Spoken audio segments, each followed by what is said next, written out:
Muy buenas a todos mis estudiosos y estudiosas del derecho, toda la gran comunidad de Soy M. Ferreira. Hoy vamos a estar hablando sobre lo que es el estado civil. Esa parte que nos dice cómo se encuentra una persona en determinado momento, qué situación de hecho, etc.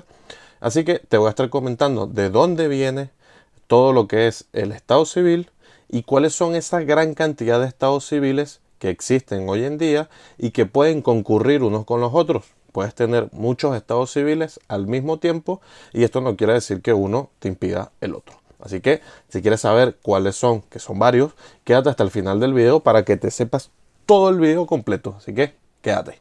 Lo primero que tenemos que entender es de dónde viene el estado civil.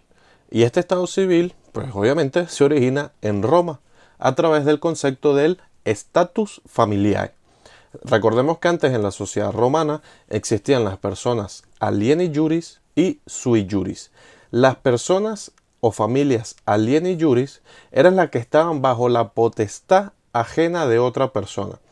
Podía ser porque no tenía plena capacidad de derecho o porque eran esclavos, etc. Y las personas sui juris dentro de la sociedad romana eran aquellas personas que tenían plena capacidad de hecho, de derecho y obligaciones, etc. Capacidad jurídica para poder obrar y poder disponer también.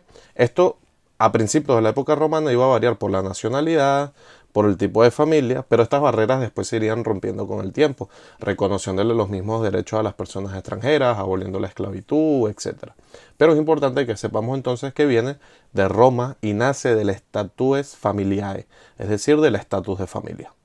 Como les dije anteriormente, el estatus civil o los estatus o las situaciones civiles, los tipos de situación civil que puede tener una persona pueden ser varios y van cambiando a lo largo del tiempo de la vida de una persona. Normalmente nosotros tendemos a asociar el tema del estado civil con los del matrimonio. Pensamos que esos son como que es, no, el estado civil de esta persona no, es que está casada, es que está viuda, es que está divorciada. Eso es tan solo uno de los tantos estados civiles que puede tener una persona y que son concurrentes con otros. Es importante tener esto en cuenta porque a medida que nosotros nacemos y vamos creciendo y pasa nuestra edad, pues vamos adquiriendo otra serie de derechos objetivos y sustantivos a lo largo de la vida. Y ese estatus, ese estatus social, ese estado civil, ese estado civil es muy importante para nosotros poder representarnos, tener derechos frente a terceros, poder ejercer determinadas actividades, etc. Entonces, eso es súper importante que lo tengamos en cuenta, porque a lo mejor nosotros la mayoría de los derechos prácticamente los adquirimos con los 18 años. Entonces ya por ahí tenemos un estado civil que nos restringe a determinadas cosas hasta cumplir determinada edad.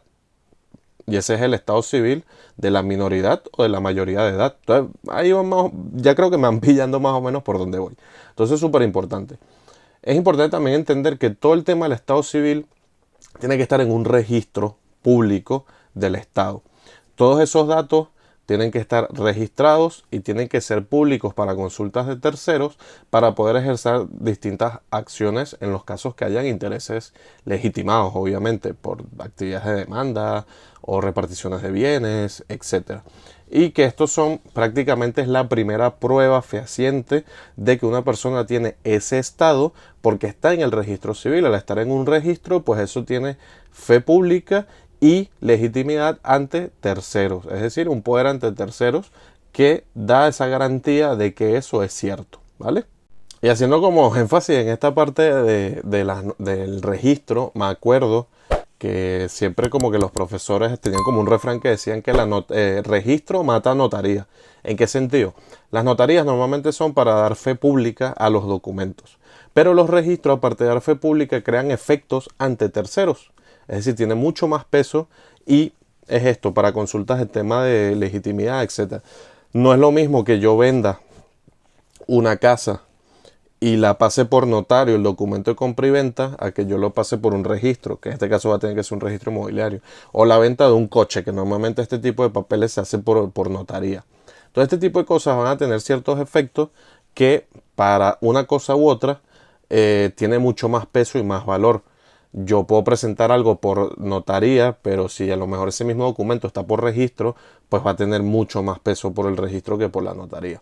Esto también va a variar un poco también en cada país en cómo están divididas las funciones de las notarías y de los registros dentro de la legislación, obviamente, y los efectos, las funciones que tiene cada uno dentro del Estado. Pero más o menos va por ahí.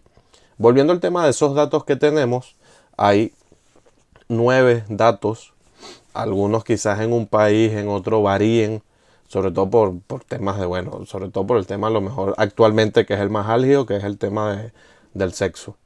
Que sí que, ustedes saben que si eres hombre, si eres mujer, no binario, etcétera. O prefieres no responderlo y ya está, o con las leyes que se han dado en muchos países como en España con el tema de la ley trans y del cambio de sexo, etcétera.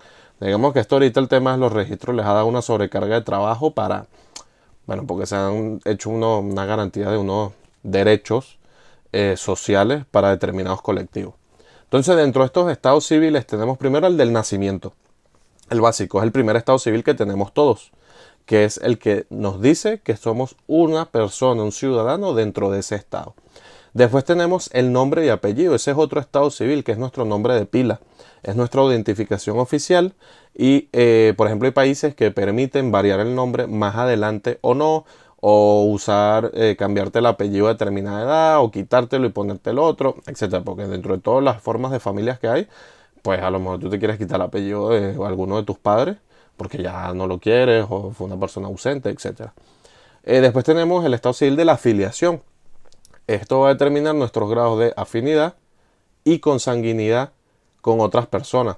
Si leemos las leyes, en muchos casos se nos dice o se nos explana, establece que, por ejemplo, una persona solo nos puede representar en juicio hasta el segundo grado de consanguinidad y cuarto de afinidad. Entonces, después les haré un video de eso, de cómo nosotros en derecho de familia contamos esas líneas para saber quiénes son esas afinidades dentro de la familia y quiénes son las consanguinidades, porque son cosas distintas.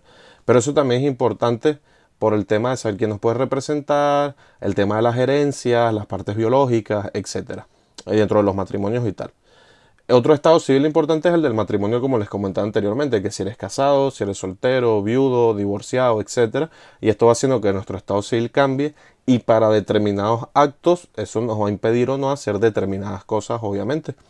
La edad, como les comenté anteriormente, como nosotros tenemos derechos que son progresivos y va en función de nuestra edad que es progresiva, pues vamos teniendo plenas capacidades o no a medida que vamos cumpliendo años de edad. Somos con una minoría, tenemos ciertos derechos, llegamos a los 12, 14 años, entonces tenemos derecho a ser escuchados en juicio, llegamos a los 16, nos pueden emancipar nuestros padres por las causas que puedan ser, a los 18 tenemos derecho al voto, a conducir, etcétera. Entonces, esta parte del Estado civil es progresivo. Después tenemos, bueno, el tema de sexo o género, como les comenté, que esto es un tema muy sonado hoy en día, y eso también identifica nuestro estado civil para determinados beneficios sociales o no, y determinados derechos. El tema de la nacionalidad también es un estado civil, porque al ser tú de otra nacionalidad, cuando vayas a otro país, tu estado civil va a ser como extranjero, inmigrante, refugiado, asilado, etcétera, y eso te va a cambiar tu estado civil para determinados requisitos y procedimientos en ese país al que estás yendo. Tenemos las tutelas y los representantes legales, que es cuando tenemos personas con discapacidad y tenemos, por ejemplo, depende un menor o una persona que ya es mayor pero que tiene un grado de discapacidad y sigue siendo dependiente a nosotros, o personas que necesitan por un accidente o algo, quedan en grados de discapacidad, necesitan tutores y representantes para entonces poder hacer ciertas obras o ejercicio de derechos, y eso también es un estado civil. Y el último estado civil tenemos, como empezamos con el nacimiento, pues el último estado civil que tenemos es el de defunción, que también se registra, que es a través de una partida de defunción, o lo de la presunción de la muerte, que es por, como les dije en un video anterior, que se lo dejo por aquí, que es el tema de la presunción de la muerte en el caso de la ausencia. Entonces, este tipo de estados civiles son súper importantes, porque como les dije, podemos tener varios, ser concurrentes, y eso no excluye uno del otro, porque puedes tener, obviamente tienes el de nacimiento, tienes el nombre apellido, puedes estar casado, mayoría de edad, El sexo puede variar dependiendo del tipo de matrimonio en cada país, de cada legislación, los tipos de nacionalidad, que tengas una tutela o no. Entonces, los estados civiles no es simplemente lo que siempre nos dicen, no, bueno, casado y soltero, no. Es todos estos estados que les mencioné anteriormente y que pueden ser concurrentes y nos pueden dar una cantidad de derechos, beneficios o que nos puede complicar un poco más en ciertos temas de trámites, estemos o no en nuestro país de origen. Entonces es muy importante tenerlo en cuenta. Sé que es algo muy básico que a lo mejor se puede dar por hecho, pero es importante que lo sepamos porque normalmente tú le preguntas a una persona, ¿estado civil? No, soltero. Ajá, pero mayoría de edad, divorciado, viudo, etcétera, y todas las otras concurrencias que pueden haber. Entonces, eso es siempre muy importante y que estos estados civiles, en función de cómo evolucione la legislación, porque el derecho se va adaptando a la realidad social, pues estos estados obviamente pueden ir cambiando. Entonces es importante que lo tengamos en cuenta. Como siempre, darte las gracias por estar aquí conmigo, por ver el canal, por ver el contenido, por siempre apoyarme y como siempre, si te ha gustado, dale ahí al botoncito rojo, suscríbete, dale me gusta, me estarías ayudando un montón, es gratis, no te cuesta nada, a mí me ayudas muchísimo a que el canal pueda seguir creciendo, podamos seguir llegándole a más gente, compartir más información y seguir creciendo en esta comunidad de Soy M. Ferreira.